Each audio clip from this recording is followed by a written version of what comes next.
Ooh, all right. Okay. Here we are. Woohoo. This is my first. Is this technically a podcast? What's the definition? Um, I could maybe it's a vlog. I don't know. I feel like a podcast, if you're gonna do it, you ought to be consistent and put out like at least one a week. Yeah, So, yeah. but whatever you call it is fine. Maybe we could. Maybe it'll be that good and intriguing and exciting. Maybe it'll be a thing. So, Mhm.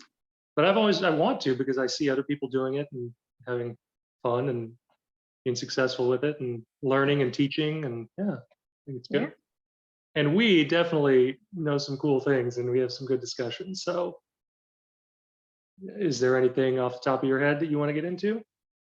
Um, maybe some current event stuff. I don't know if you want to start with that or end with that. But I think what you had mentioned the other day about like whatever pops into your head from channeling will be fun to explore. Well, current events. I mean, that's everything. Isn't everything a current event? Everything's when you I know guess time is an so. illusion, it's like everything's happening simultaneously, and we just sort of have this illusion of time through our definitions of past, present, future. Um, but you know, that's from an experiential level, not like an absolute, universal level. Like, look at all the stars in the, you know, space in our backgrounds. It's like it's always current events everywhere, everything. I'm just thinking actually that your background is a little more agnostic potentially because mine it has the round earth. So maybe some people would debate whether that's a real thing. Yeah, well, that's an interesting subject to bring up because I think that's sort of a psyop. Like, I think it's a conspiracy theory that has been sort of perpetuated to get people to fall for it or like discredit certain people. But from a certain perspective, it's all about perspective. So there's these arguments: oh, Earth is flat versus Earth is round. It's sort of both depending on your point of view. Like down here on the ground, you know, we can set things down and they stay there because from our limited point of view, it's flat right there. But from a larger perspective, it's a sphere. So Well, it's and like, it's mhm. a false dichotomy too, because then some people are like, well, Earth is round but it's hollow, or Earth is round but it's a torus. So, Yeah, it's really all just different perspectives and points of view. Um, on that subject, a lot of people's verbiage is misleading. Earth isn't hollow. It has large caverns within it that to some people they may interpret it as hollow, but I've heard the term honeycomb. Like it has caverns that are oh, connected, but some of them are very large, some of them are smaller, but it's not like it's a basketball that's just full of air. hmm, So that term I find a bit misleading. But yeah. I don't know what to believe. I think maybe the caverns are a lot bigger than anyone would think. there are Like there's a some that lot are going on down there. there are some that are quite large, and I've also heard that some people are having a misinterpretation that they've actually gone through a portal and they're actually not really in Earth anymore, but they don't Oh, know them. So, when they are still here. well, they think they're in Earth, but they're actually not technically anymore. Okay. Hmm. But that's a whole other subject. Hmm. Because yeah, for anyone who thinks this is all crazy, it's like consciousness expands, you become more aware of everything, and it's an infinite universe. It's sort of what these backgrounds are sort of showing to some degree that everything exists, and it's just some people don't know that yet. They haven't become aware of certain things that they're dismissing as not real or make believe or imagination or whatever. But again, it's all, your definitions are so key. Like beliefs are very integral to what you can actually perceive. If you don't believe in something, even if you experience it, then you're just going to dismiss it as, that was a hallucination or something else. It's not real. Yeah. Yeah, my old boss always used to say the eyes can't see what the mind doesn't know. Hmm. Yeah, interesting way of putting it. Yeah. Hmm. And a lot of, perceptions based on our own frequency. Like, you can't perceive something that's so far beyond your energy frequency that, think people can be in the same place and witness something. One person sees a, spacecraft or whatever, and the other person doesn't, because one person is a higher level frequency. So, and a lot of these craft are too. So it's not, some of them are actually, actively using cloaking devices, but some of them are just, on a much higher level than some people can perceive. It's wild. It's my current understanding. Mhm. Or I had a friend who preferred the word inner standing, which I like too. Oh, yeah, I was listening to something this morning and he was talking about how the English language is just like full of spells and curses, and I'm sure others are too. But yeah, thinking about etymology and where these words came from and what they actually mean when we're using them. Yeah. And again, nothing has one meaning. It's all different meanings for different people. So it's the meaning that you give it. One of my favorite guides says that a great gift of life is that it is fundamentally meaningless. You are the one Mhm. who gives it meaning. Yeah. And that can be, well, it's powerful and it's neutral, but for a lot of people, that turns out to be a negative thing instead of a positive thing. Yeah, well, again, it Negative helps to know that spirit. nothing is positive, negative, neutral. It's all of them. It's everything from different perspectives. And Mhm. that's sort of a limited trinity way of looking at things, but it works for some people. I mean, some people have a very binary way of looking at things, which is also sort of a level of consciousness, but it's a somewhat limited two-dimensional one, kind of. Mm. But everything is, infodimensional, really. Everything is, you said, infra-dimensional? Infodimensional, infinite dimensions, infinite Mhm. universe. Everything is a fractal of that. So, everyone's infinite in a sense of, their consciousness or soul or spirit or whatever, but what some would call a temporary physical vehicle. Mhm. A meat suit. Yeah, that's what some call it. Again, I think some people have a sort of negative definition of that, like, that's sort of derogatory or whatever, I Oh, guess. I don't think it's derogatory, but I Yeah. guess others might.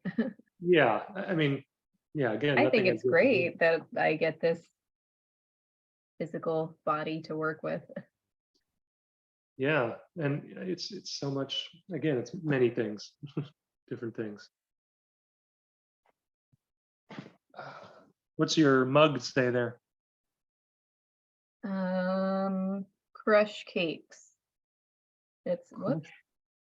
I Yeah, think, it disappears in how the will you be background. able to see it? Hold on. Capes? Cakes like cupcakes. Cakes. Oh, okay. Yeah. I can't see it. That's a brand that's around here. It was in the Santa Barbara area. There it is. Hmm. Nice, nice. Yeah. Cool. And then on the back, it's that intelligentsia coffee. Intelligentsia. Yeah, that's Yeah. a pretty hip coffee spot brand. Yeah. I don't think I've ever seen one except in like really major cities, maybe like coastal cities. Yeah, I've only seen one in LA, but Hmm. I don't get to travel as much anymore. It may be changing. Yeah. Well, I talked to a friend the other day, and he had just helped his friends take all their stuff out of storage, and pack up a trailer because they were going to move into a regular house again after doing van life for a couple of years. Hmm. Yeah, I don't know. Have you ever wanted to do that? Yeah, I think it'd be cool. Maybe for a short period of time, but living in a van doesn't really appeal to me long term. Mm. Well, I think it's more the van is your way to get around, but like you're probably spending a lot of time out and about exploring, meeting different people, seeing sights, just a place to sleep. Sure, yeah. Which is it's fine. Yeah, different strokes, as they say. Mhm. I've been contemplating that for myself, like, selling the house and just being a nomad, I guess, which some do very successfully. And yeah, I don't know. There's trade-offs to that, to anything, I guess, right? Yeah. I mentioned, one of my favorite guides and teachers. Do you have any? Who are some of yours? Mm, Influential people you've learned from? do you mean so for guides, do you mean like what do you mean by that? Oh, just, influential figures like, Gandhi or, I don't know, some figure, some public person or someone lesser known. Are you referring to like spiritual or political or all of the above or Anyone, someone you feel like has like been a stepping stone to your, consciousness expansion, like a pivotal person that you learned a lot from. I mean, I don't know about consciousness expansion because I don't have a like specific practice for that, but just in terms of um expanding my awareness of different things that are happening in the world and I mean, even if it was like a teacher back in school or something, like someone who, right, yeah. And in terms of pointing out like limiting self-talk or like different paradigms and systems and the way things are set up by default. Like if you don't design your life, then someone else has designed it for you hmm, and you are working towards their ends and not your own. hmm. A lot of the podcasters I listen to are instrumental in that. So like Jacque Spirko with the Survival Podcast was a big one. Hmm? Who was that? What was the name? Jacque Spirko. Hmm. I haven't heard of him. Mhm. Sounds cool. That's my favorite podcast. I've been listening to it. They've been around for 15 years. I've probably been listening for like 12. Hmm. So that's like And wilderness survival? sorry. Did you say that's like wilderness survival? No, it's called the Survival Podcast, but it's about liberty, self-sufficiency, self-reliance, so skill building in every aspect of your life and just like foundations for being a free human being.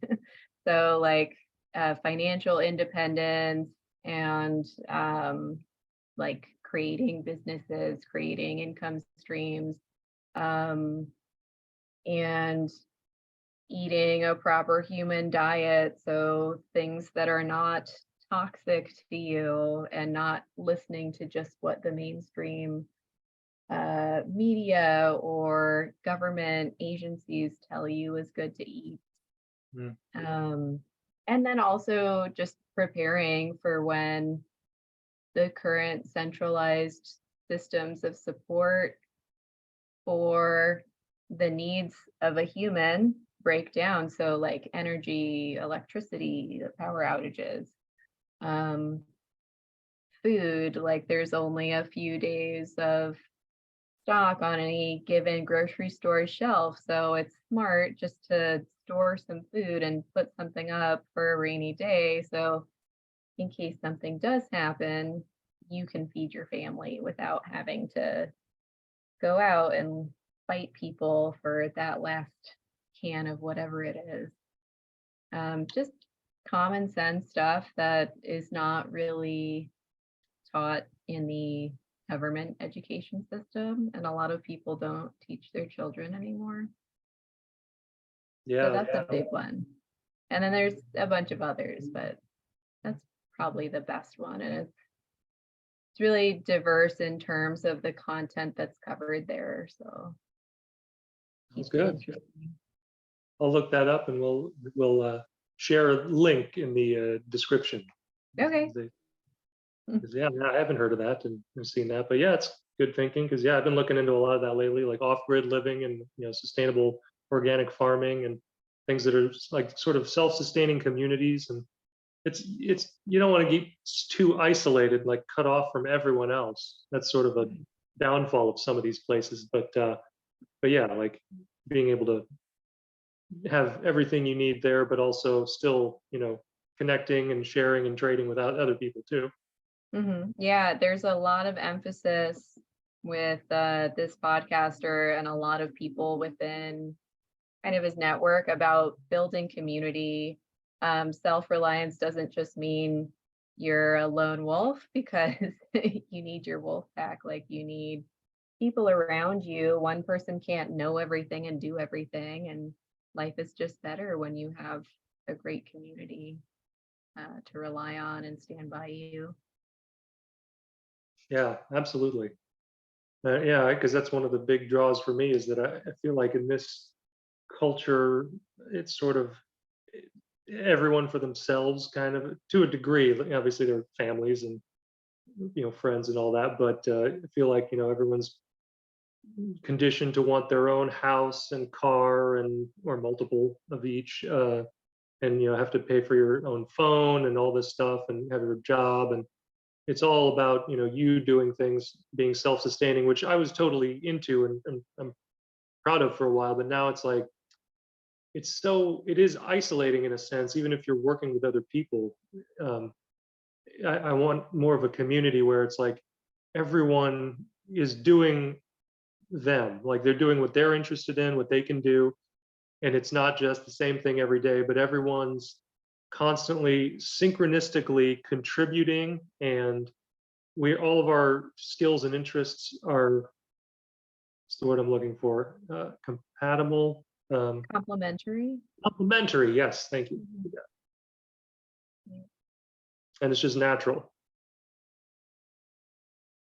That's the way Yeah, I it's see it. it's hard these days, because even for me, um, like my job that I pay the bills with, I'm a project manager, but for like a knowledge services type function. So if my job was eliminated, it's not like it would have an impact on anyone's life. So in terms of what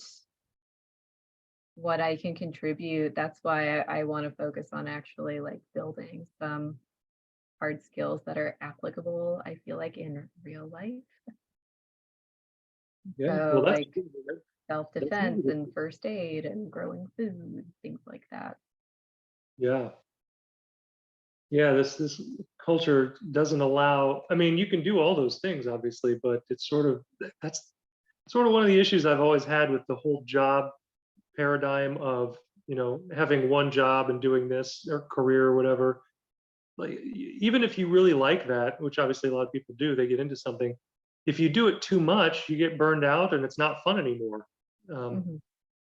and the whole working you know 8 hours a day or 80 hours a week or whatever, people are overworked.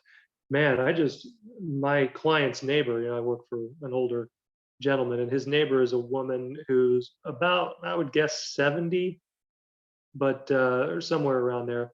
Mhm. I just found out that she works at Von Maur, this, department store, and Yeah. it was sad. I heard her say the words, uh, mandatory overtime, and I was like, for a 70-year-old woman to be told, you have mandatory overtime, it's just such a sign to me that this system just tries to wring everything it can out of us. And Yeah. till we die. And it's it's interesting talking to my husband's parents. I was like, yeah, like the um devaluation of the dollar. It's like maybe some people are getting Social Security now, but that's not happening when we get older. Like all that money's just gone. So that's another reason why it's important to create value in ways that can't be stolen from you. Good way to put it. Yeah. Because one thing I learned long ago is the arbitrary value of money, and how to some people it's everything, to some people it means nothing. And so, again, it's all about what people define. And I'm still, friends online with a bunch of people from my previous, you know, volunteer work in this organization, and like they're so anti-money, it's unhealthy. It's like to them it's evil. It's like again, nothing has built-in meaning. I'm trying to tell them it's like money's not killing people. Money's not, not causing all these, personal problems. It's people who are doing that, and they're sort Mhm. of. And I get it because I used to think the same thing. Because money is not necessary. Because you notice it's not like a basic human need. It's nowhere in the list of like basic human needs.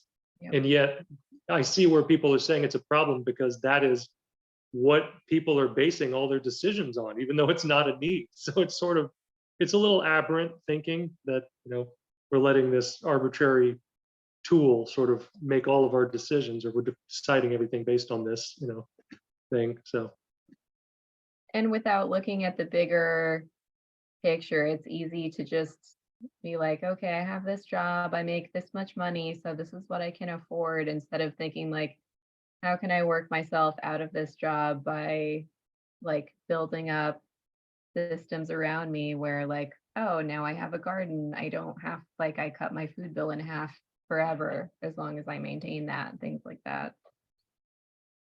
yeah, if you've got everything you need, and some people already don't need money, but that's such a society tool and system that's in place that some people can't even imagine anything beyond that. But Mhm. I think eventually, because it's all about resource management and a system of exchange, and all that. But when everyone has everything they need, then you don't need to do that anymore. So it'll be a process, because again, some people are all about money, and think it's like a system of control too. But yeah, I've heard from sources that, you know, in what people call secret space programs, who have access to this technology, like they call them replicators or whatever, where you can just make anything. It's like a quantum, You mean like the Federal Reserve and its printing press? in a sense, only that's just money. Like this is anything, like what food, or piece of clothing, or a stack of money. Like someone said, look, if you can just make, say I make give me a stack of $1 million or whatever, then why you don't really need to do that. You would just make whatever it is you want, whether Hmm. food or whatever. I don't know if I feel like even with some kind of device like that, we'd still have the mundane problems of the world around us still. There's still um, people who will want to have control over others. Um, and a lot of I listened to a podcast called Tinfoil Hat with Sam Tripoli, and he brings on guests, and he's got a team there. But he's like, people need struggle. Like we're here on this plane to learn something, right? So if you don't have something to challenge you, then how do you learn anything? So like maybe there's there's higher things to learn once you have all those basic needs met, sure, but I still think if people don't have just basic mountains to climb in life, then things might get really weird really quickly. Oh yeah, there's always challenge. That's, and growing. We're never done, spiritually. There's always more to learn and experience. So yeah, but struggle, that is not a need. Some people think it is, so they create it. Um, but see, that's how powerful we are. People creating their own realities through their beliefs and definitions and actions. And so what you believe is how you experience your reality. Well, that's one way to think of it, but I do think like if you had all your needs met and you don't want for anything, it would get boring really quickly. So I don't know Would that like struggle is a need, but I think variety see, and challenge are needs for but our see, that's a psyche. that's a belief that, if you have your needs met, then things get boring. That's fine. That's what I believe. To me, things get exciting. Like if you're constantly struggling to have your needs met, then you're not able to go beyond that and play and explore more and have more fun. So yeah, that, maybe we should I'm talk about like basic needs, because there's really we I'm have not very just talking about basic needs though. I'm talking about like problem solving in your life and like being able to exercise creativity. Like if you're not faced with some kind of challenge, then how do you generate something to have fun with? well, you can have fun with challenges. That's what I'm saying. Challenges are fun if you deal with them in the right way. Yeah, yeah. And I like the term challenge better than problem. Like a lot of people say problems. And again, different words for different things, but to me, challenge is slightly less negative, or generally the way most people use that word. But if you redefine it as a challenge, it's more inspiring, like less, problem is just like a definition of, oh, it's bad, or whatever. Challenge seems something more like a learning opportunity or growth process. Mhm. But creativity is a basic need. It's just one that's a little further down on the list of priorities, or my again my one of my favorite guides has the list of needs, basic needs, in order of how much you need them, basically, like, and how quickly you will die if you don't get them. And Mhm. creativity is farther down, so it's like you can not create for years and you're still fine, but eventually, yeah, if you're not creating, then that is sort of a spiritual death in a sense. Mhm. Mhm. But it's like, and it's interesting too, because it sort of rearranged mine in terms of how I see them, because his are, air, like we need air first and foremost is number one, because we'll die within, minutes without that. The next is water.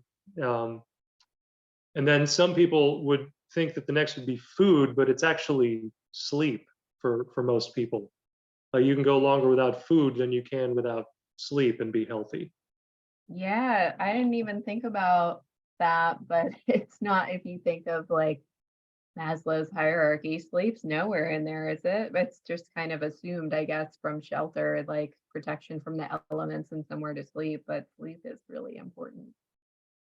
Yeah, well, it's sort of like re-energizing, reconnecting to spirit. Like while we're here, while we're, physical reality is like our spirit dreaming. And when we go to sleep, that's actually waking up in spirit. So it's almost like we're sleeping too long in spirit if we just never sleep. But again, it's so arbitrary, because some people do evolve beyond the point of these basic needs, and they're not needs anymore to some people. Like some people don't need to eat anymore, and that, some people would think that's crazy, but it's how it is, and higher energy levels. And Yeah, you were telling me about that the other day. Do you have an example of someone who has done that? Who does done not need to eat anymore. Yeah.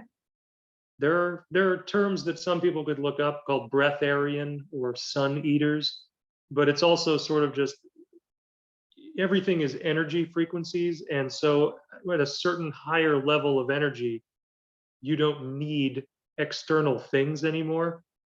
You're all more self-sustaining in a sense. So yeah, higher density beings don't need food, sleep, water, things like that, Mhm. air. These are sort of arbitrary things to them. Just like, babies, have different needs than adults. Yeah. But like, is there anyone who's alive right now that you know of who is like, yep, I haven't eaten since 1993 or something? I don't have any names offhand, but Mhm. it's not me to out certain people. It's not up to me. Mhm. So it's more, yeah, like that's an interesting thing about information too. Sometimes it's not accessible because it's not relevant for certain individuals to experience certain things, or to learn certain things a certain way. It's got to come from some other way. Like, one of a funny thing again this I've heard is that information is not available through this terminal at this time. Is an No. interesting. Well, it's also reinforced by like our major systems and structures of information uh, cataloging and sharing, right? So like if that if there were an example of someone, it's not like they would tell you on the news because who are their sponsors? Like Kellogg, they want you to eat the food. They don't want you to get to a higher vibration so that you don't need to eat anymore. They just want you to buy their stuff. Yeah, that's why they're in the business of selling products, which is sort of antithetical to some of this higher level consciousness. Like, that's not what it's about. I mean, it is to Mhm. some people, but and on the something else that came to mind was on the information sharing concept, is that it flows through the path of least resistance. So there are some people who test others, like, if you're so psychic, then tell me how much change is in my pocket right now. But that's not necessarily going to come through them, because you could easily just reach into your pocket and know that. You can find the answer much more Mhm. easily than they could. And like, that to them, it's more like, something real and more important that, I'll give you information on, but not, Yeah, something it's just trivial. like the not the optimal application for that like tool or gift. Yeah. Mhm. It's not the most significant information that they could be sharing with you. And, so it's Yeah. one thing that I've heard about information sharing. And that's why, yeah, some people, even it's like, when something, but and that's not coming, like, oh, it's on the tip of my brain or tongue or whatever, but it's not coming. To me, it's a sign that that person is not supposed to get that information through you right now. Interesting. Maybe they're supposed to learn it some other way, through some other source at some other time. Hmm. Um, so yeah. Yeah, whenever that happens to me, I just stop racking my brain after a second because I'm like, the harder I try to retrieve that, like, the more frustrated I'm gonna get because I'm just like, it's gonna be even more blocked. I feel like it's like it'll come back when your brain wants to throw it out there again. Yeah. Yeah, it comes when it comes, and sometimes you remember it later, and then you're like, "Oh, but yeah, maybe it just wasn't the right timing for Mhm. that to come through Hmm. for the other person or people or whatever." Yeah. And that's a big part of what I've learned about channeling. We've talked about that, is sort of, you kind of got to get out of the way of yourself and not care how you look or sound, or think so much about what you're saying, because some people don't even remember. They're in like a different dimension, and this information is coming through them, and they have to be told later how it went and what they said. some people are there and experiencing it and to different degrees. But yeah, it's interesting how some people, they start channeling. They're like, okay, I'll see you later. And brilliant information comes through them that they don't even know what they said. It's interesting. Mhm. That makes me think of another podcast I was listening to the other day. I'm addicted to podcasts, but they were talking about um, what your body is doing when you are like in another dimension, but like your physical body is still here. Like, what does it look like? How do you, are you responsive when people try to interact with you? It was just a thought experiment that they were doing. So I thought that was really interesting.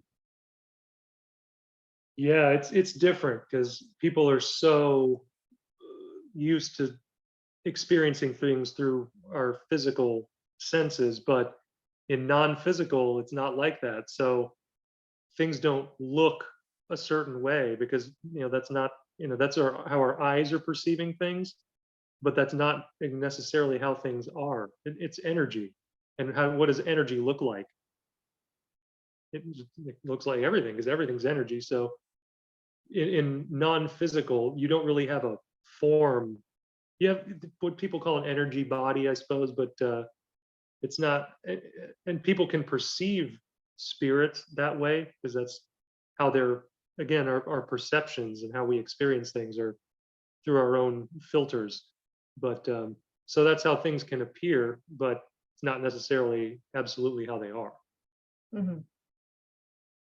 So yeah, like when people experience ghosts or like higher density beings, they can look a certain way, but that's sort of just an interpretation of what they are.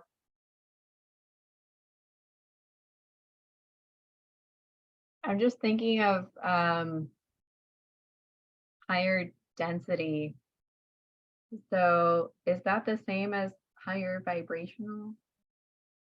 Yeah, they can be interchangeable. Okay, I've never heard that before.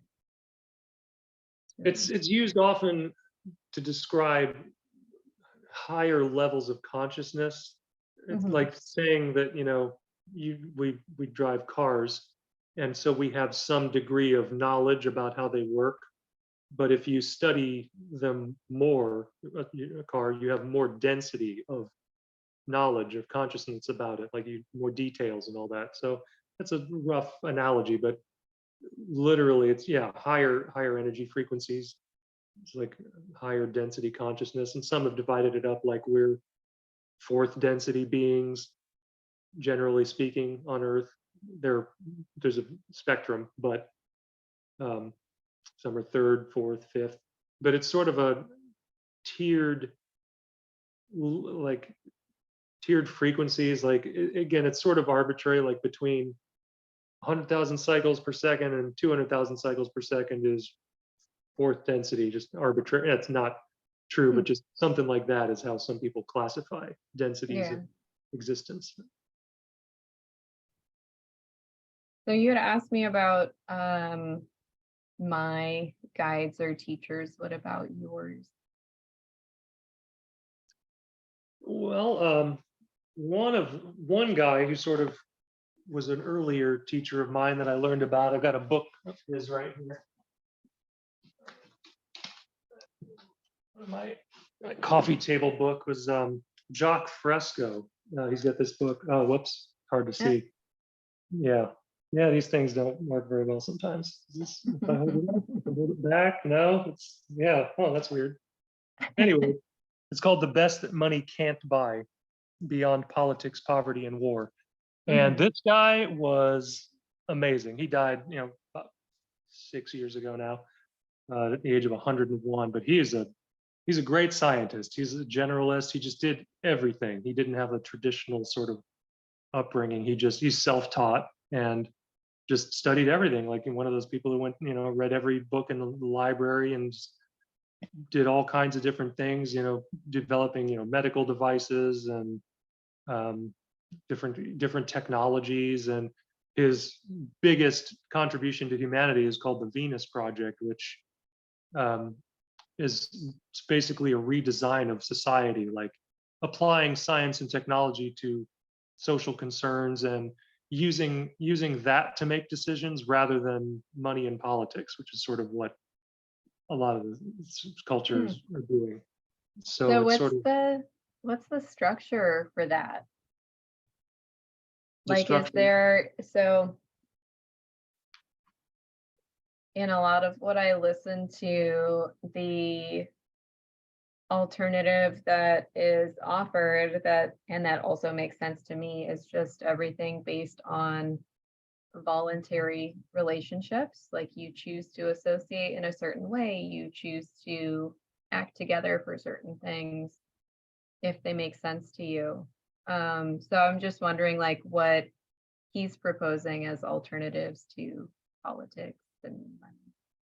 Well, he's basically saying that those are obsolete tools for resource management and making decisions. And it's, it's like we're trying to use a steam engine to power a modern computer or fire to, it's not really compatible. Like you could do it, but there are better ways. Like, for more modern solutions, why not use more modern technology? And that's where we're going. His system was based on, using all of the what people call alternative energy systems like solar, wind, geothermal, tidal, and we don't need the fossil fuels and the nuclear and all that stuff, which is true. But he didn't know that there are energy systems beyond that that are even better. Hmm. So, yeah, that's one of the biggest suppressions of humanity is all these free energy and 0 point energy devices that these energy companies and quote elites have been hiding because then they lose control. Like Hmm. they can't charge people for all this stuff because we are more self-empowered. Literally, we don't need them. I was like, as soon as you said that, I'm like, oh, this video is gonna get banned off YouTube. No, see, I don't think like that because there's so people are talking about everything out there. It all depends, and yeah, Hmm. it's good to be sort of careful, I guess, in terms of not demonizing or targeting certain people or saying, oh, it's all these people's fault or all that. So that's kind of disempowering too. Hmm. But yeah, there has been a lot of suppression, and that's I've seen plenty of videos on that. So Yeah. it all depends. It really only censor things that are either from sources that are very well known, like Joe Rogan or whatever. He's Yeah, if had you're some, like high profile enough, or if you bring enough receipts, that's when you get targeted. yeah. The more attention you have on you, the more eyes are on you, and people think Hmm. you're a bigger target. So, but yeah, like Joe Rogan's Spotify deal that came with the stipulation that he had to remove certain episodes of certain people talking about things like Stephen Greer was Hmm. one. They had to pull, things that he's talking about because he talks about this a lot. Like he's another really good um, stepping stone of mine for like a teacher, I guess, or learning about next level things. And yeah, his latest documentary about is basically about this very thing, the lost century, about all this technology that's been suppressed for over 100 years Hmm. that we could have had an amazing golden age society already where we didn't need all this crap because we have the technology to solve all our problems. It's just that's not what's the way some people think. They think they want problems because then they can profit off of selling solutions, Hmm. their It's so solutions. interesting just to think about, like, the promise of progress, and here we all are, like, working harder for less well-being, for less leisure. So it's a big scam. Yeah, there's a lot of that, but again, it's so individual. Everyone has their own realities, so it all depends on what you do individually. Then people Hmm. have completely different experiences. Some people are doing very well, some people are living in abject poverty and all that. So case by case basis.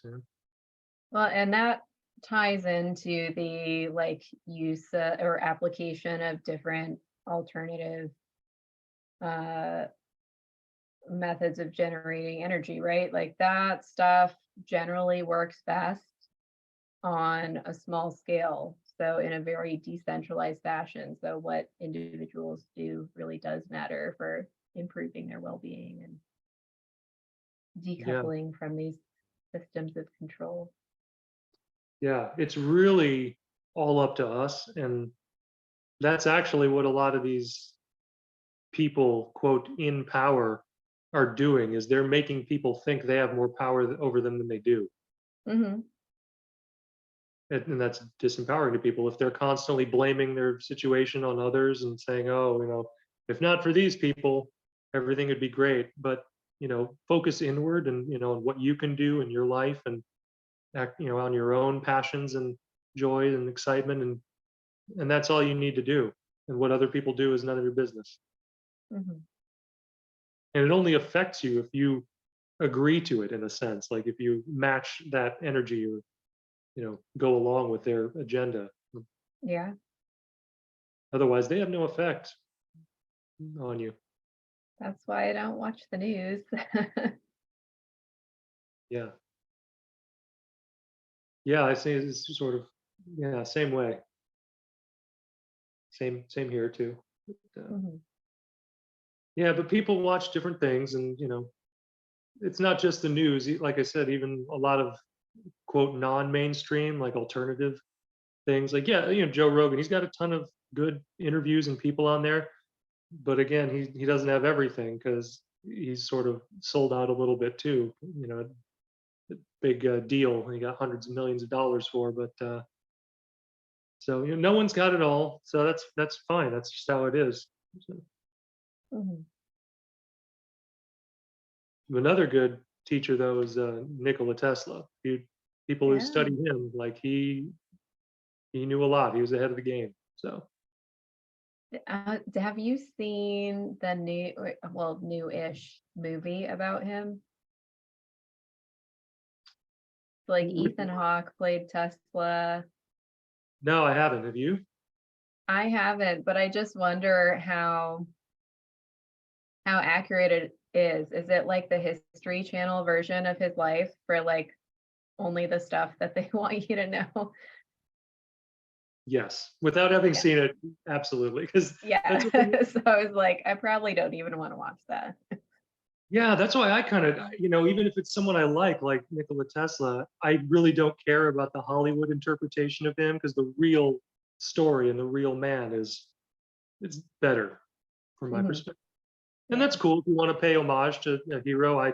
Yeah, I would be honored to play Nikola Tesla too. But you know, the real guy. That's really all you need to listen to, is like his knowledge on things like again, if you want to understand the universe, think in terms of frequency, vibration, energy.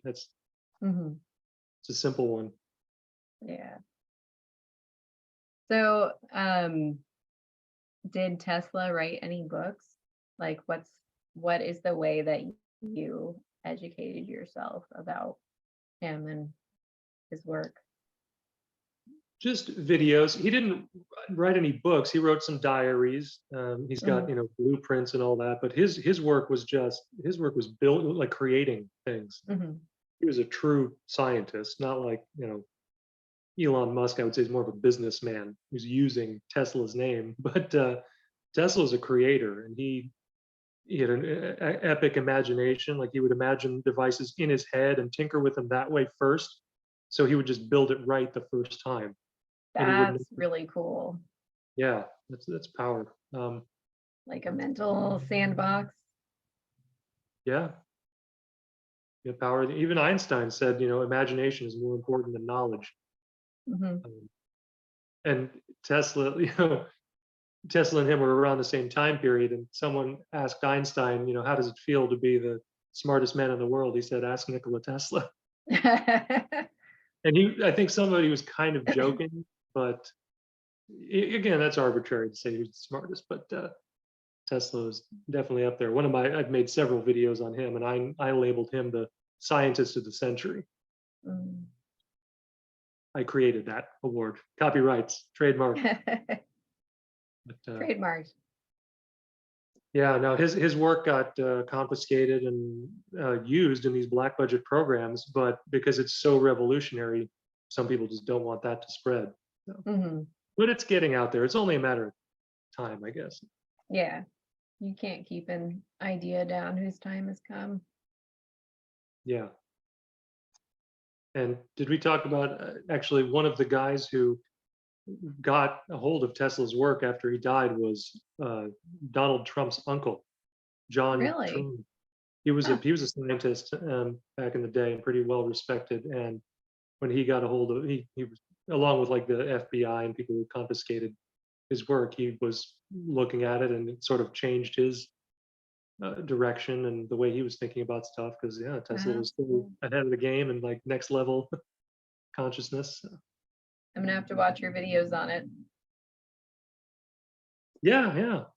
I guess I don't know if I've mentioned that. I have a YouTube channel, Love and Service. Maybe I'll link that. Well, they may be watching that on that channel because Hmm. that's where I posted. Do you have any online channels or blogs or vlogs or anything like that? No. No. Well, Yeah. I don't want to say you should, but you could. We've had a lot of good conversations about cool stuff. Yeah. You've got a lot to share. Um, Not something that really speaks to me. There you go. Yeah. That's why, yeah. That's why it's up to the individual to follow their own path, do what excites Hmm. them the most. Yeah. Because I'm sort of taking a step back from that too. I realize, after years of writing and making videos that very unpopular and no one really pays attention to, it's like, yeah, maybe that's not what I'm supposed to be doing. I mean, I feel like, everything I've learned so much that I feel responsibility to share the good stuff I've learned with others. So I'll still do that, but I don't feel a pressure anymore that like, oh, I've got to teach everyone, or Yeah. I guess it's that phase that everyone goes through or I've heard a lot of people go through it. I went through it of you learn that things are not the way that you've already always been taught and you're like, I have to tell everyone. They need to know right now, but people need to be in the right state of mind to be receptive to that information. Otherwise, you're just going to be like bothering them with something they don't want to hear or can't relate to. hmm. Yeah, it's not up to us to teach everyone else, and learning is a very personal endeavor that up to the individual. But sometimes, yeah, it's best you want to make sure that you're not sharing things out of fear, like if you're afraid of what others will think, or you're afraid Mhm. that you're wrong, or you'll sound silly to some, because that's more of a negative thing than you know sharing yourself is a perfectly positive and good thing, sharing what you have to share with others and not withholding it out of fear, because Mhm. that's another good thing I've learned from one of my other favorite mentors that I haven't mentioned yet, is that he said, if you have a gift, he calls it there's no such thing as a one-sided coin. He said if you have a gift to give, there is always someone else waiting to receive it. Mhm. Just like there are no one-sided coins, it's always a head and a tail. So Yeah, that makes sense. A lot of well, I don't have any social media. I don't go online a lot. Like I listen to all these podcasts, but um I don't have like Facebook anymore. I don't Twitter. And it just seems from what I hear that the people who know the least tend to speak up the loudest on those platforms. And it just, I think that tends to be a trait in life. Like if you know that you don't know things, then you're gonna maybe be more thoughtful or nuanced in your sharing of the information, not self-censoring, but not like screaming from the hilltops about it because you're just like, oh, this is some interesting information I got. Maybe you want to check it out. That's a better way, sharing without any insistence on what people do or don't do with it. Because I saw a lot of people who are basically being counterproductive to what they want. When I, saw a bunch of documentaries and started, eating, consuming less animal products and being more, plant-based and all that. I was friends with all these people who were like militant vegans, who are like sharing, bombarding people every day with all this, meat is murder, and all that, like trying to convince people that their way is right and everyone else is wrong. And they push a lot of people away. And it's not a more conscious, higher vibrational way of being, because Mhm. if you really know that there is no one size fits all diet for everyone, so Yeah. you can't just insist that, oh, there's only one path for everyone. Well, and a lot of, at least what I've seen from a few different organizations that are encouraging like vegetarian or vegan diet and lifestyle. It's like, yeah, everyone choose what you want. I did that for a couple years when I was younger, and it's not for me right now. But I think it's also portraying a false simplification or dichotomy. It's like, yeah, it's centralized factory farming. They treat the animals like garbage. It's like it's horrible. But people have got to eat, and that is a like a less um, just a less kind and I think less nutritious product that you get from that system. But that's not the only option. It's like I go to the farmers market and I buy from local farmers when I can. I'm fortunate that I can afford to do that right now. Um, but there's just so much oversimplification going on all over the place. Yeah, that's a good word and good description for it. Yeah. People are thinking, oh, my way is the best way, and trying to impose their way on other people. And that's not, yeah, it's just not how it is. You have to Mhm. allow for other people's ways, and recognize that there's not just one way. There wouldn't be all the people. There's only one way. There'd just be one person, Yep. in a sense. So that's a big lesson for that some people have yet to learn, trying to Mhm. impose themselves on others. It's actually reflects weakness, not strength. Like Yeah. they don't believe strongly enough in their own beliefs, that they have to have other people believe in it too, and other Yeah, people. it's it's like if your idea is so good, you wouldn't have to force it on other people.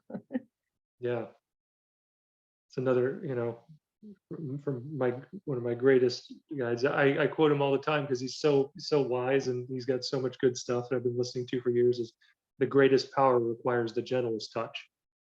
Mm. And so who's that quote from? Bashar, and anyone who knows him is going to recognize some of the things I've said. He's a channeler. The guy who does it is named Daryl Anka, but Bashar is the consciousness that comes through him. Mm, And it's he always says, you don't have to believe anything of what I say. It's, does the information work for you? Does it help? And it definitely does for a lot of people, because it's high. It's definitely higher vibrational. Like that's hard to dispute. It's because he's so fast, so witty, so full of information on so many different subjects. It seems superhuman, at times. And it says it's a higher density of consciousness. It's like if we're fourth density, they're fifth density. So it's sort of like the next step up, helping us. mhm. It's like in helping us raise our frequency, that helps them raise theirs too. Yeah. Sort of like a universal way of everyone raising each other together. Maybe you can include a link to that Yeah, information too. I don't know if he has a website or something. yeah, he's good. And again, no one's for everyone. I've tried sharing him with like my parents or some friends, and they're like, no, it's not for me. And it's like Mhm. another example of, okay, that's fine. You shouldn't force things on other people. Maybe Yeah. that's not for them. But it's interesting. And the same friend, like I shared this guy, Jacque Fresco, who was a previous favorite teacher of mine.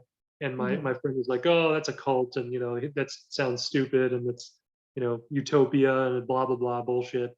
But now he likes him. He thinks he's pretty cool. Yeah. But Bashar is still too much for him. He's like, no, he's lying, he's faking, he's whatever. It's like, all right, that's where you are. So we'll see where he is in 5 years on that. Maybe. Yeah. 'Cause I think we then- all go through well, maybe not all, but I think a lot of people go through an evolution and how they see and interact with the world and, build on their learning and different things that come to them and their experiences. So we're all allowed to change our minds. Absolutely, yeah. And we do. That's just sort of built in. Change is a universal constant. We're part of the universe. We're our own universe, in a sense. So yeah, for me, it's you can only be skeptical for so long in some things. Like when I first, discovered Bashar, years ago, at first I was skeptical and thinking, maybe, I'll listen a little bit and I don't know. But then after a certain point, it's like, oh, he's telling the truth and this is real. And yeah, and then thinking that it's not real doesn't make any sense anymore. Or thinking that Mm, he's faking it. It's just why? Why would he do that? He would not gain from that. And yeah, the truth makes more sense. It's like he's sharing information, and really that's what everyone's doing. And not everyone aligns with all the information. People find their own paths and their own teachers, and it all depends on the individual. yeah, and in the end, regardless of the source, is this something that can be useful to you? Then use it. If not, then don't. Yeah, and it's you don't always just want to think with your head, but your heart too. Use your emotional intelligence and think, how does this feel? Does this Hmm. feel like there's some negative agenda behind it, or is trying to like hurt people? No, it's so much love and wisdom and positivity that yeah, it doesn't make sense that, oh, he's trying to scam people. No. But anyway, yeah, I found so many channelers. Like another big influential thing for me was this book called The Law of One. It's actually a series of books, and that was a big like consciousness expanding thing for me. I call it a book of white magic because it's so. I mean, it's so love and light that literally they start every session with greet you in the love and the light of the one infinite creator. And that's how Oh. they start and end every session with that, just to make sure you know where they're coming from and what they're about. Hmm. Because to some people it'd be, oh, this is witchcraft, this is the devil's work or whatever, because it's Yeah. not some traditional type information sharing. So you said magic. Like, tell me a little more about what is in that book. Oh, a lot of stuff. That's also channeled work, but it's interesting. It's actually because it's one person doing the channeling, but it was a trio of three people who were bringing this through. So it's like because they were like a tripod, then a higher density consciousness was able to come through it. They like sort of collectively raised their vibrations to the point where this higher density intelligence could come through. And no matter what you think, like if you read some of it, you cannot deny that this is a higher intelligence because I've never heard anyone speak this way before. It's so detailed and precise and uses words occasionally that I've never heard or they're not very well used. So I would have to go to the dictionary sometimes to look up, Mhm.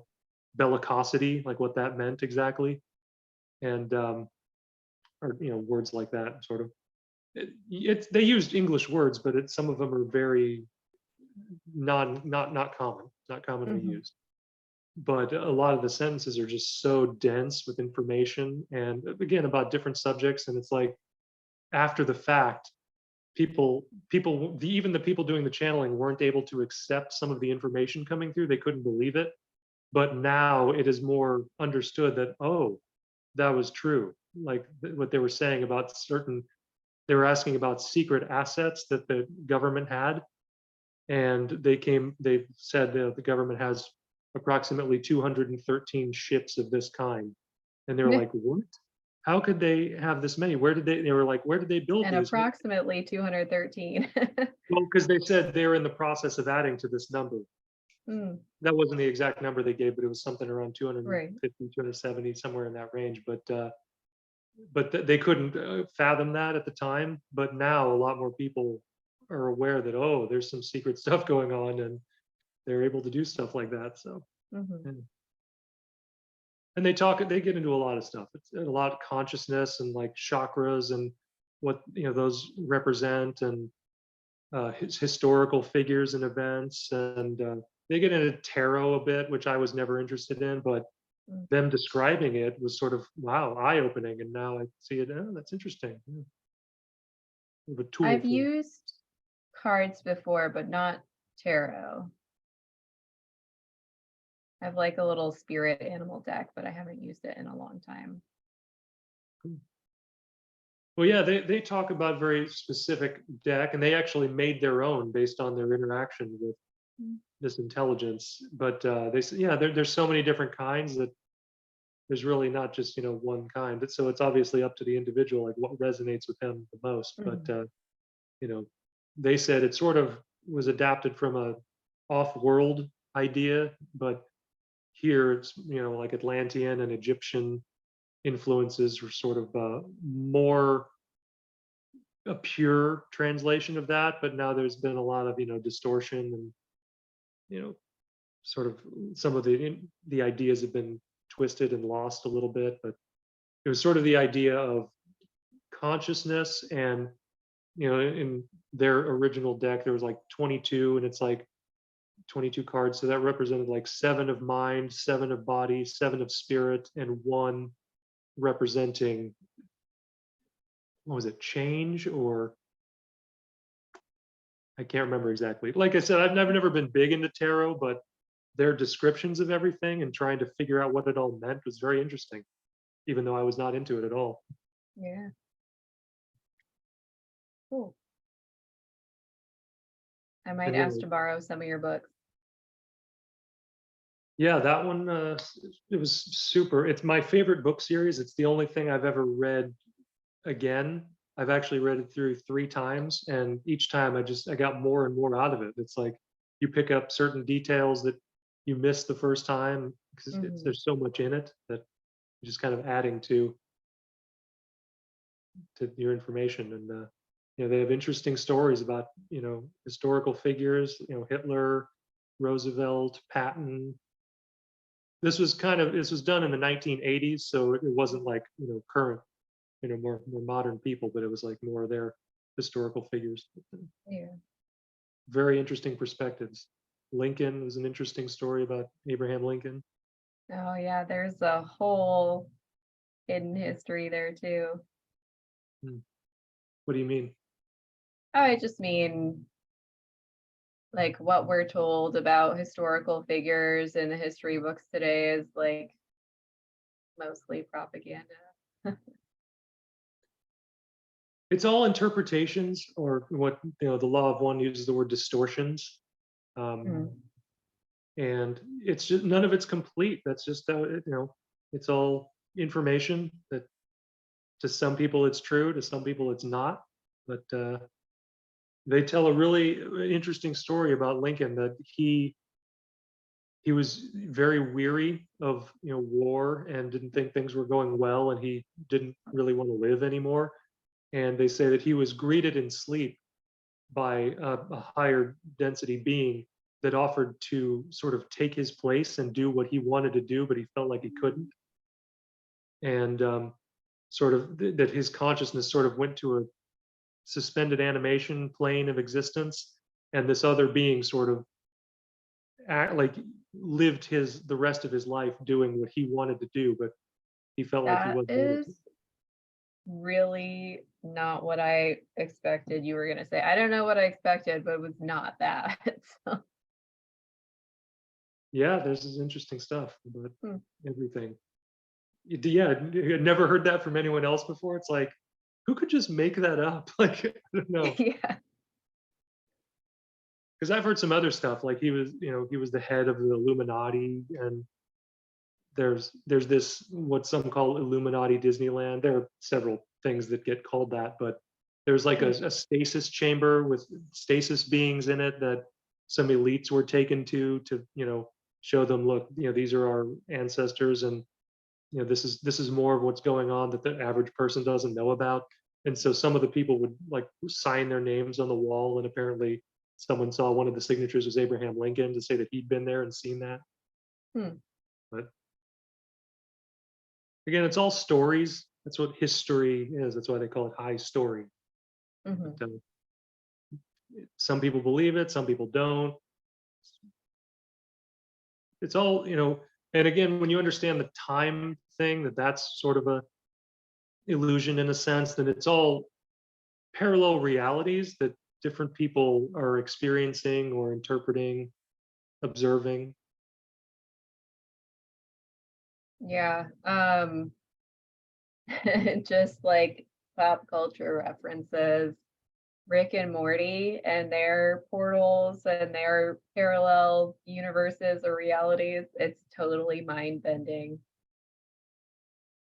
And maybe it's just a representation of like, oh yeah, that's the real thing. It's actually come to the forefront in a lot of different media these days. So like uh what is it, Marvel comic universe now, there's a lot of multiverse stuff, and there's like different versions of Spider-Man that are on different timelines and stuff. And um I think it's just interesting that it has so much prominence now.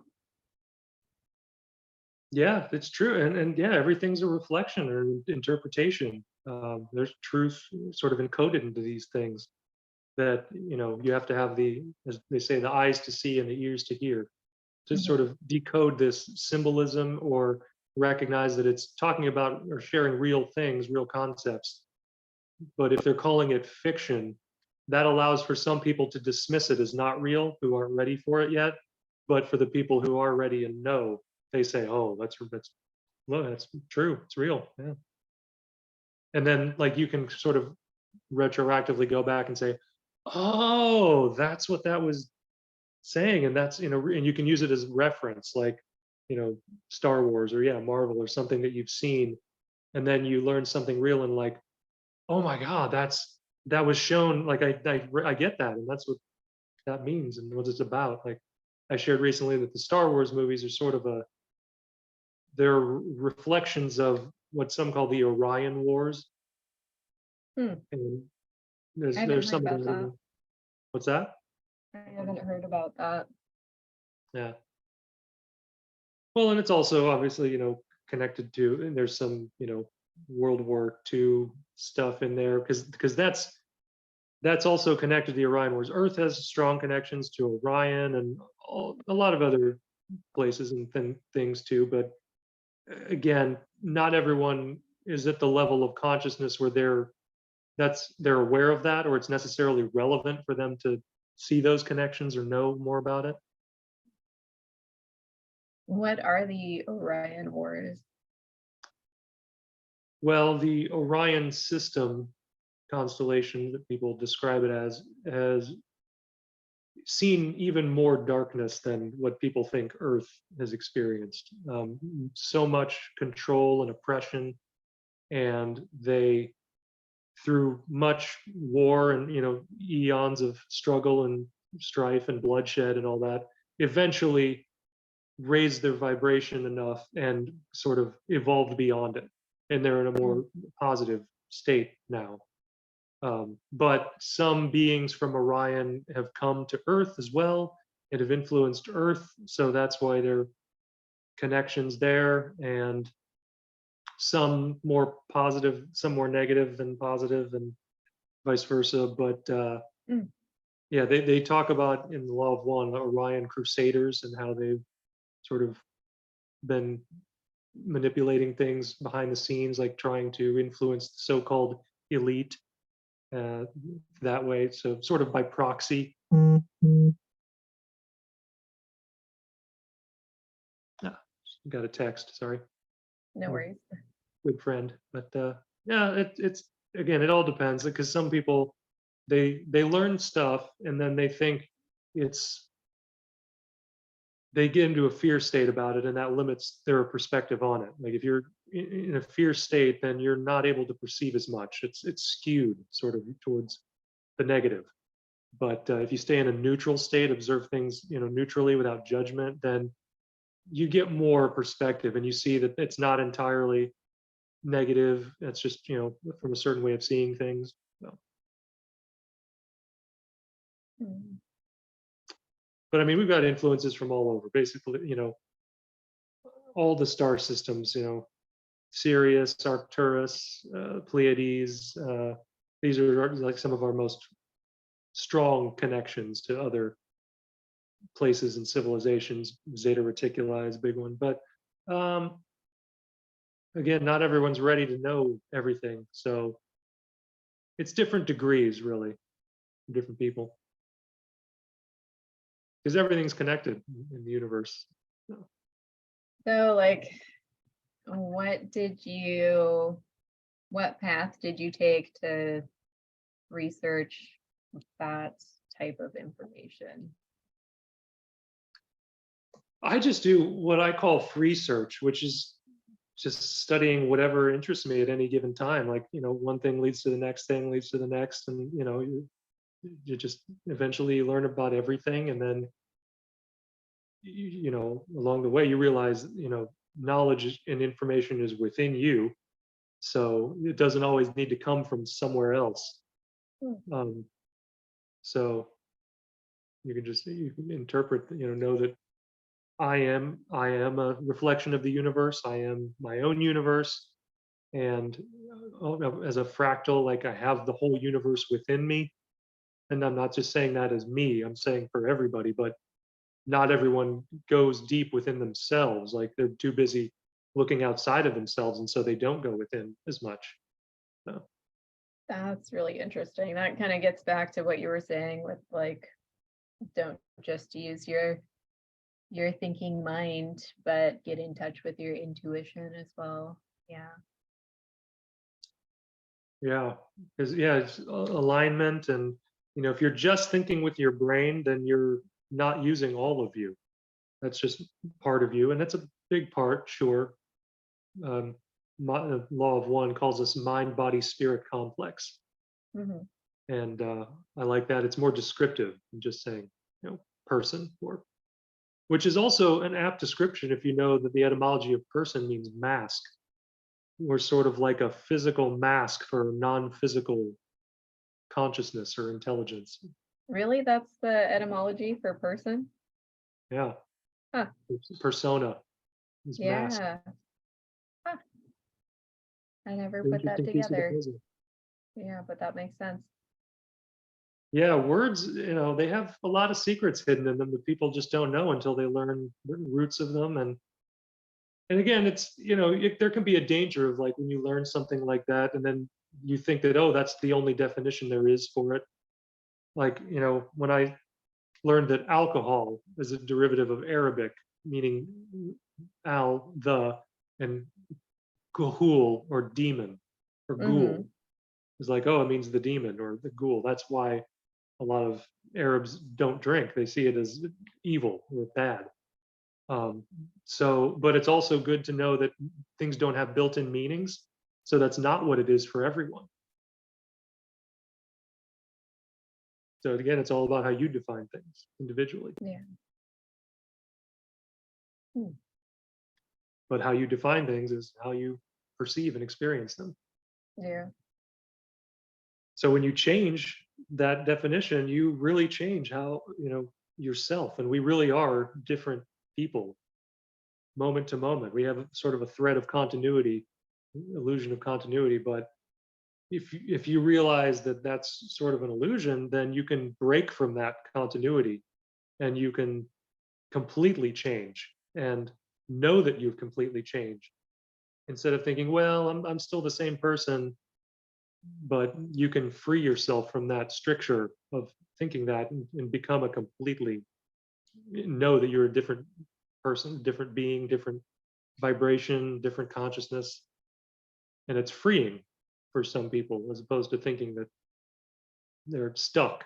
There's a lot of people define themselves as stuck in these meat suits, as you call it, these bodies. Would you still have the same soul though?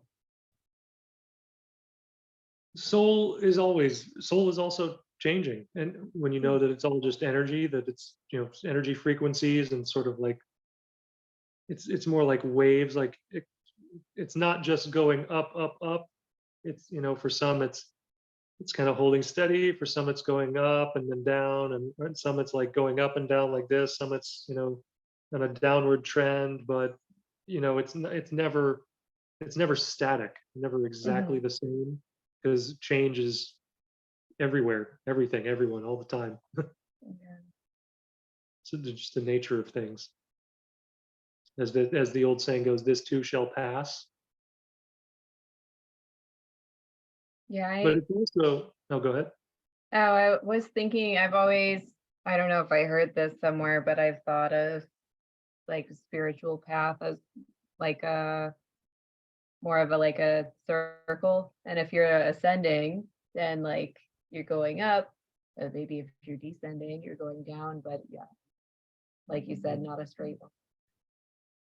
Or yeah, I mean that's a very sort of, again, even a linear way of presenting it. But it's, consciousness expands in all directions, you could say. And it's not just, learning, up or down or left or right. It's, directions in space are sort of meaningless. It's all just like the movie title, Everything Everywhere All at Once. Hmm. I haven't seen that. Have you? Nope. Yeah, I would. Looks good. I don't know what it's about, but I like Michelle Yeoh. I think she's in Yeah, that. she's done a lot of good stuff. I hear she can be kind of a diva and not very nice sometimes, but I guess that's anybody.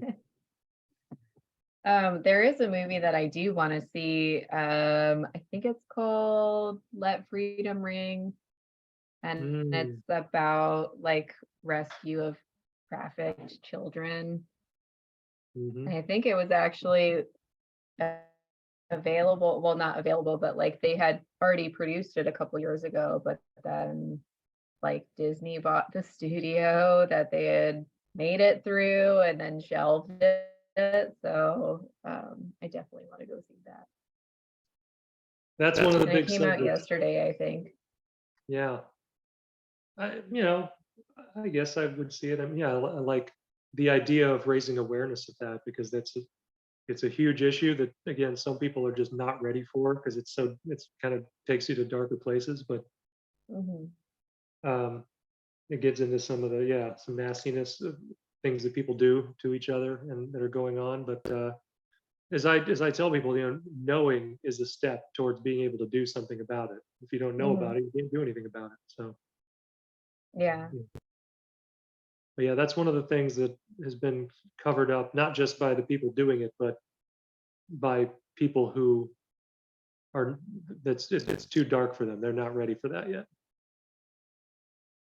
Yeah, I think a lot of people don't want to hear about those things. And it's like shockingly more common than a lot of people know, Mm. which is it's terrifying to think of like, wow, there's a lot more like sociopaths in this world than you might have thought you were dealing with. But like you said, once you know, you can actually do something to affect change. Yeah, and that's what again, one of the key points, and in fact, the title of that book series, The Law of One, they impress that that is the key teaching that they're trying to get across, that everything is one and that all beings anywhere are the one infinite creator expressed in a very particular way, in a unique individual. And that goes beyond notions of like good, evil, these judgments that people have, and recognizing that everything is just intelligence, intelligent energy. They call it intelligent infinity. That people are sort of limiting themselves by defining them in a very certain way, or projecting their judgments onto them as wrong or bad or evil or things like that. And if you do that, you're restricting yourself from learning more and seeing more and finding the love and light in each situation. Mm. Because I hear what you're saying, but I would still choose to have that stricture, because I think there are certain things that the definition of evil is apt for that, and I would want to stamp that out, like do whatever I could to stop something like that from happening. yeah, and that's what some are doing. But notice how, if you don't experience something like that, you don't it's like not everyone is here to do the same things. And to some people, you don't have to do anything about that because you're not encouraging it, you're not participating in it, you're not doing it yourself. And that's where the old saying is, be the change you want to see in the world. Like you can observe that something's happening, but if you fight against it in a sense, then you attach yourself to it in a sense and you experience it more. Whereas if you just if you observe neutrally and see more perspectives on it, then you see why it's happening, and you see that a lot of the people that again people label as victims are actually the stronger souls in a sense. They're experiencing something. They have chosen to experience something in order to learn and teach learn for themselves and teach others. Mhm. And like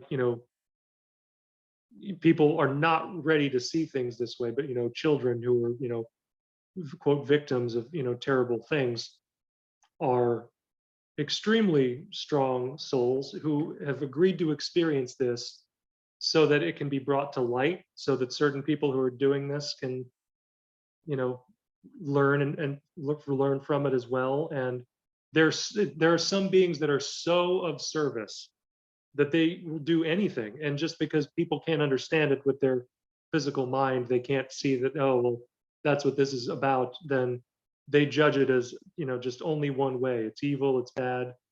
um, because the people who are doing it to them are also victims. Like they're not seeing it from their perspective as well, that these people have experienced extreme trauma themselves and have lived in very, what you would call, aberrant environments and situations with people who have traumatized them.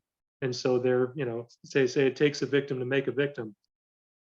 That's why punishing people is more of a lower consciousness kind of response to that. I get that, but I'm just gonna have to agree to disagree with you, because I mean, the point of bringing something to light, like you said, is so that we can change, right? You were talking about raising vibration. So, Yeah. like, yeah, maybe not everyone will do something about it, but I think if nobody does anything about it, it keeps happening. I think that Yeah. Well, some of us, all is we, not how I like I wouldn't be able to do that. I wouldn't yeah. be able to live with myself. So, Yeah. Well, some of us, all we have to do is share the information. We don't have to go, be an agent or, a counter-terrorist operative to, go in and right, I'm infiltrate not suggesting that. child trafficking rings or whatever. But some of it is just, yeah, raising awareness. And that's all we have to do. And we don't have to get like physically involved, because that's where you're going to experience more of it. If you do that, then you're going to experience more of that reality. Well, yeah, that's the case for anything. Yeah. But not everyone wants to do that. So That's that's fine. We're talking about people's voluntary choices. yeah. But being aware of it, yeah, like as your consciousness expands, you become more aware of everything, including what people call like extremely negative, dark things.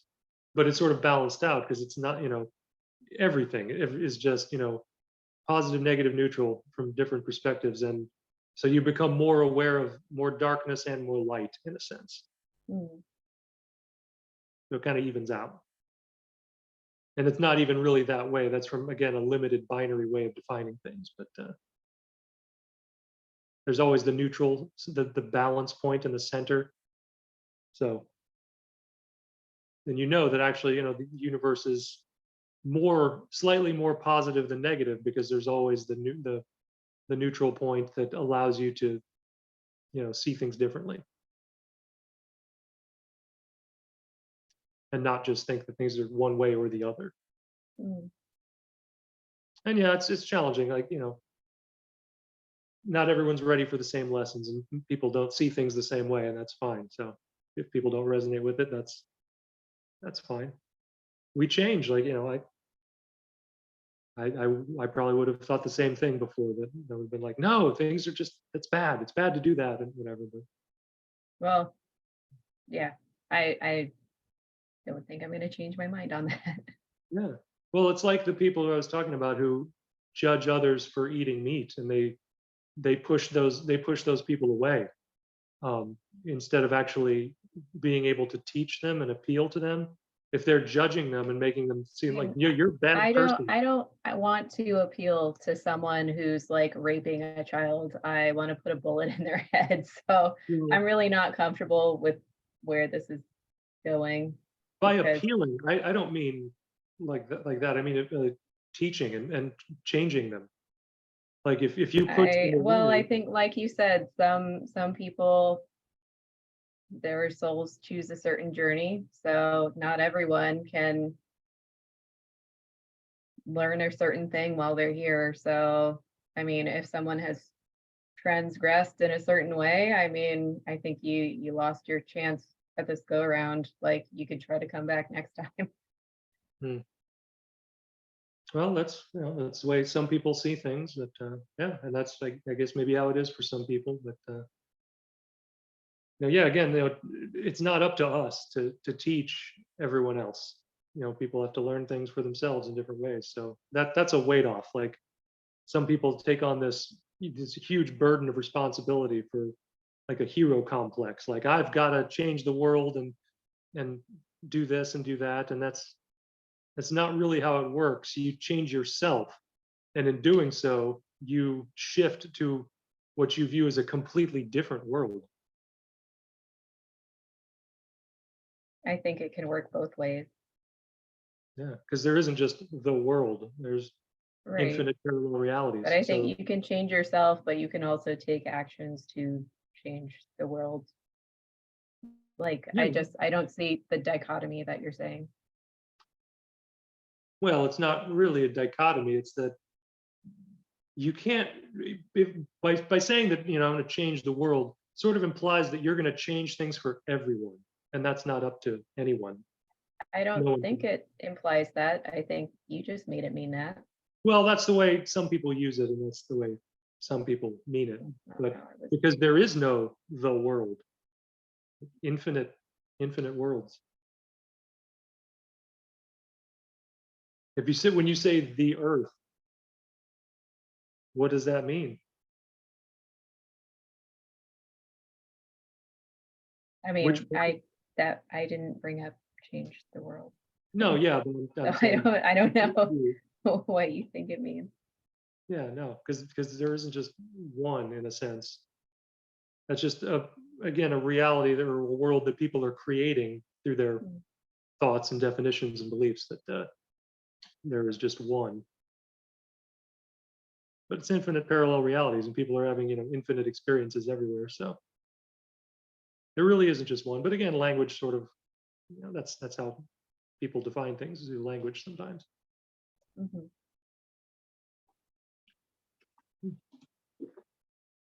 So yeah, we can get off that subject if yeah. You brought it up. You brought up that movie. Yeah, I really want to be clear about my stance on it, and we don't have the same stance, and that's fine. Yeah. Some would probably view it as weak or negative or something to not have strong stances on things. But to me, it's more allowing, and it's more aware of that nothing has built-in meanings, and that it's, some people are just defining them in a very limited negative way, and that limits them from seeing things from a different perspective, Okay. from being more aware of why things are happening and what's going on. Yeah. But yeah, I don't judge the people who judge me or do things or anything, because that judgment is all, self. It's all, coming from within you, and your judgment doesn't mean shit to other people, like, so it's really affecting you more than anyone else. Mhm. I mean, do you feel judged by me right now? No, no, Okay. I mean, not in a negative way, I guess.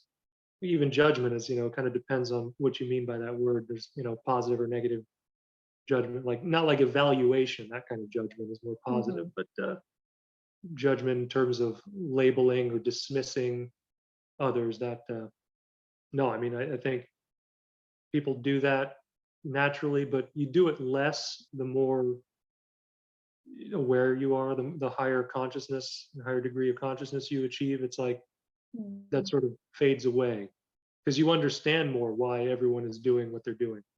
Mhm.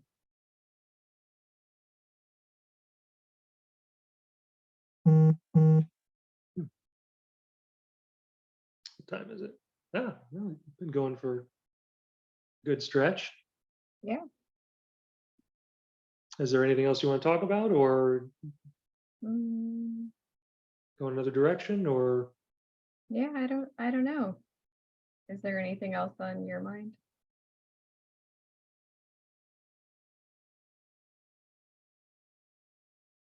not that I have a strong desire to bring forth at this time. I guess it's just enjoying, good conversation with someone cool. That yeah, this is our first recorded conversation, and Yeah, it's pretty good. got into some interesting topics, and um I think it is illuminating.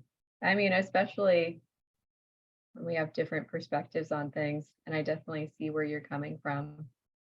Um, it just helps expand my mind too.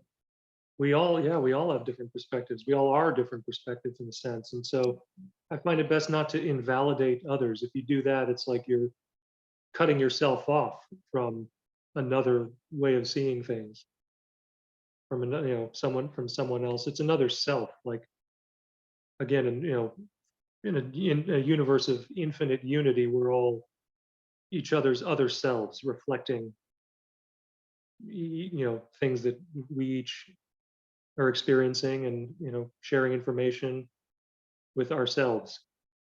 Mhm. When you get to the level of, like, it's all energy, it's all consciousness, then we're all made of the same stuff, and then the whole concept of identity sort of fades away or melts away. Or from another perspective, it's never ending. It's always adding to it. Hmm. Yeah, yeah. There's so something that did just come to mind was when you were talking about that movie, like Mel Gibson. This has popped up on my radar too lately. This movie and this subject is becoming more well known to more people, which is good, because yeah, I think it needs to be brought to light to some people.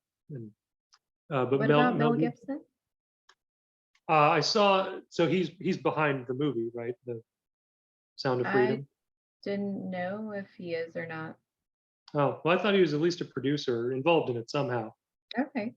But he's also behind, trying to bring this subject to light and, try and do what he can about it, which is unfortunately one reason he's been sort of demonized and Mm, chastised in Hollywood. But yeah, I saw an interesting interview with him from years ago, back when he was filming The Patriot, and he shared this story about an encounter he had with someone on a rooftop party, and it was sort of an opening into the more sort of darker forces or individuals that exist. And he said this person, when they arrived at this rooftop party, it sort of changed the whole energy of the place, and all the people sort of changed. And this person, this guy, floated in and floated over to him, and they ended up having a conversation about torture and like really, you know, jeez. like dark stuff like that. And Mel Gibson's assistant actually said, I'm leaving. I'm going away. I don't want any part of this. And eventually Mel Gibson did too, because he was like, yeah, this is, I don't want to talk about this. But he'd apparently read a book on torture, and it's like this person was very much into that and was, sort of steered the conversation in that direction. But then after a while, Mel was like, yeah, I don't want to talk about this anymore either. Hmm. But yeah. He seems like a really good guy, but he's just, yeah, he's experienced and learned some dark stuff. So Hmm. The Patriot's a really good movie. Love that movie. yeah, I saw it a long time ago. I don't remember much about it. Hmm. We watch it like at least once a year over here. Oh yeah, Hmm. I remember thinking it was all right. Nothing too memorable, but again, we all like different things. Yeah. Do you have favorite movies? Mm. Hmm. Last of the Mohican. Good. Sicario. Oh, that's good too. Yeah, I really like that. Wind River. I know that. Yeah, that I think the guy who wrote Yellowstone wrote that movie. Hmm. What's that about? Um, it's about how many Native American women disappear from reservations, and there's just so many cold cases. So it's the specific story of a couple of those.